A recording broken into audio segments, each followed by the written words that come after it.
विकृत अयांचे नवनवीन कारनामे आता समोर येत आहेत। अयांचा एक व्हिडिओ आता समोर आलेला आहे आणि या व्हिडिओमध्ये त्याच्याजवळ एक महागडी कार दिसतीये, 4 आयफोन आहेत, तर पिस्तूल आणि पैशांचं बंडल देखील आहे। त्यामुळे अय्याश अयांचा पाठीराखा कोण आहे असा सवाल आता उपस्थित केला जातोय।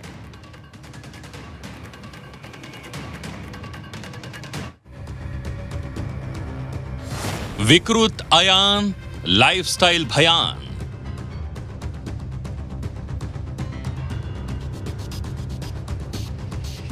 थारची सवारी, पिस्तूल आणि पैशांची बंडल।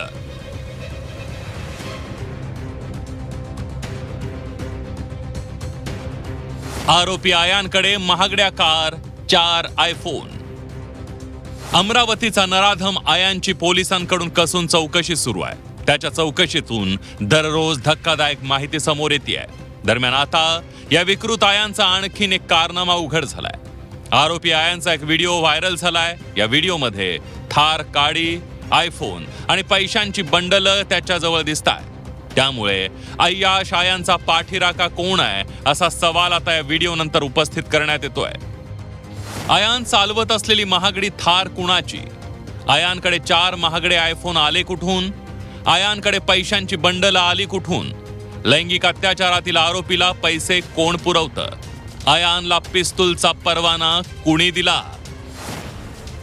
अयांची परिस्थिती नसतानाही त्याच्याकडे एवढे महागडे फोन आणि कार कशी आली असा सवाल आमदार प्रवीण तायडे यांनी उपस्थित केलाय।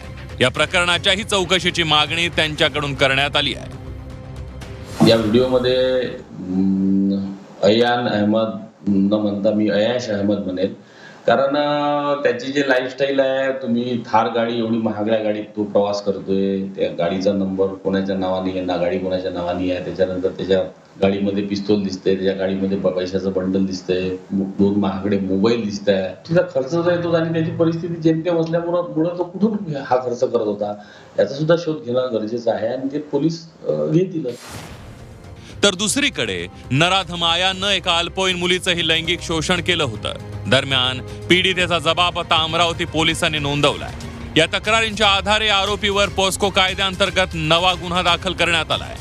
आणि त्यांच्या आईला भेटून ते मुलीची स्टेटमेंट जे आहे ते रेकॉर्ड केलेली आहे आणि त्याप्रमाणे ते स्टेटमेंट जी आमची ऑलरेडी जे FIR रजिस्टर केलेली होती त्या FIRला ते स्टेटमेंट आम्ही जोडून पुढचं जे तपास आहे ते आम्ही करणार आणि हे जे 15 सालची जी मुली ते ऑन रेकॉर्ड फायनली आलेली आहे। अमरावती परतवाडा प्रकरणाची दखल राष्ट्रीय महिला आयोगाने देखील घेतली आहे।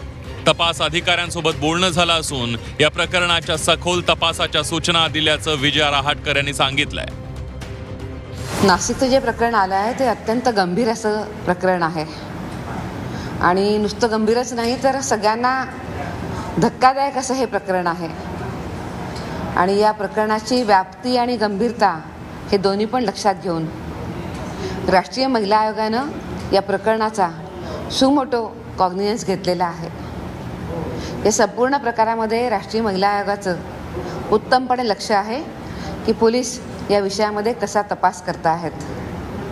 पण जसं मी आधी म्हणले की हे खूप गंभीर प्रकरण आहे, हे लक्षात घेता राष्ट्रीय महिला आयोगानं एक फॅक्ट फाइंडिंग कमिटीचं पण गठन केलेलं आहे। अमरावती आणि नाशिक प्रकरणात सरकारनं ठोस भूमिका घेतली आहे। या प्रकरणातील दोषींवर कठोर कारवाई करण्यात येणार असं आश्वासन उद्योग मंत्री उदय सामंत यांनी दिलंय। सरकारनं ठोस भूमिका घेतलेलीच आहे। या दोन्ही घटना ज्या आहेत त्या अतिशय दुर्दैवी आहेत आणि म्हणून मी मगाशी असं म्हटलं की याची पुनरावृत्ती होऊ नये एवढी कडक कारवाई प्रशासनाने केली पाहिजे। खरात प्रकरण नाशिक IT कंपनी धर्मांतर प्रकरणाप्रमाणेच आता अमरावती प्रकरणातही दिवसेंदिवस नवनवीन माहिती समोर येते आहे। अमरावतीचा नराधम वयानं लहान असला तरी त्याची कृत्य मात्र भयंकर आहेत। त्यामुळे त्याच्यावर कठोरातली कठोर कारवाई करण्याची मागणी आता जोर धरू लागली आहे। अनिरुद्ध दवाळे, झी 24 तास, अमरावती।